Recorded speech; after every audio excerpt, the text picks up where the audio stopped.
দোকানটা ঠিক হয়ে যাওয়ার পর শেষমেশ যে আমাদের সাথে এমন কিছু ঘটনা ঘটবে সত্যি আমরা ভাবতে পারিনি। তো কি ঘটনা ঘটেছিল সেটা তোমাদের বলছি। তার আগে দেখো তোমাদের পূজা দিদিও কিন্তু দোকানের কাজে লেগে গেছে, দাদুদের হাতে হাতে আমিও একটু হেল্প করে দিচ্ছি। যা পরিমাণে গরম পড়েছে, দেখো নতুন একটা তিরপল আনা হয়েছে। এই নতুন তিরপলটা কিন্তু এখন এ পাশটাতে দেওয়া হবে, মানে চালার ওপরে নয়, এই সাইডটাতে। তো তিরপলটা কিন্তু এখন আমি একটু ধরে দিচ্ছিলাম দাদুদের সাথে সাথে, চার কোনা যেহেতু, তো এটাকে সুন্দর করে বেঁধে টাঙাতে হবে। বৃষ্টি হলে প্রচণ্ড পরিমাণে জল পড়ে। তিরপলটা লাগানো তো হলো দোকানে, জানি না এই তিরপলটা কতদিন টিকবে। আবার নেই নেই করে 200 থেকে 300টা তিরপল কিন্তু আমাদের দোকানে পাল্টানো হয়ে গেল। কারণ ওপর থেকে গাছের ডালপালা পড়ে একদম মাঝখানে, একদম ফুটো হয়ে যায়, আর মাথায় তো জল পড়েই। তো সেই জন্য তিরপলগুলো পাল্টাতে হয়। এই দেখো দোকানে একটা পাচ্ছি, এটাও কিন্তু এটা ছিঁড়া তিরপল। এটাকে একদম সাইজ করে এখন পেতে দিলাম, কারণ এর উপরে সব সবজির ডালাগুলো রাখা হবে। তবে দোকানটাকে এখন সম্পূর্ণ কিন্তু আমরা পরিষ্কার করে নেবো, আর দোকান পুরো আমাদের সম্পূর্ণ ঠিক হয়ে গেছে।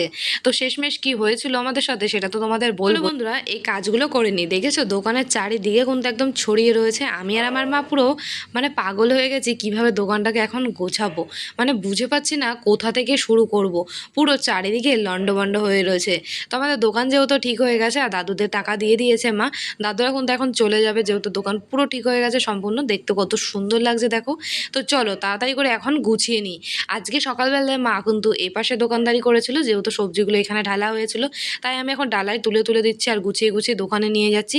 দেখো দোকানের ওপরগুলোকে কত সুন্দর করে আমরা গুছিয়েছিলাম। আর আলুর মধ্যে দেখেছো পুরো ধুলো পড়ে গেছে।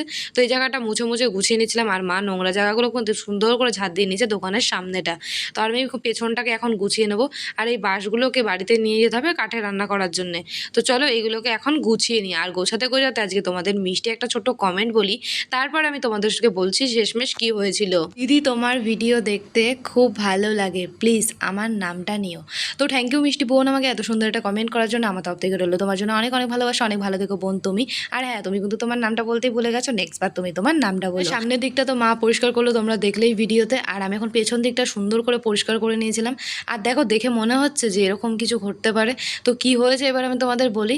দেখো বন্ধুরা, দোকানটা পুরো আমরা গোছাতেও পারিনি, আর এই জিনিসপত্রগুলো ফেলেও আসতে পারিনি। এরই মধ্যে জোর ঝড় বৃষ্টি, এমন রোদ্দুর ছিল, দেখে তো মনে হচ্ছিল না বৃষ্টি হবে।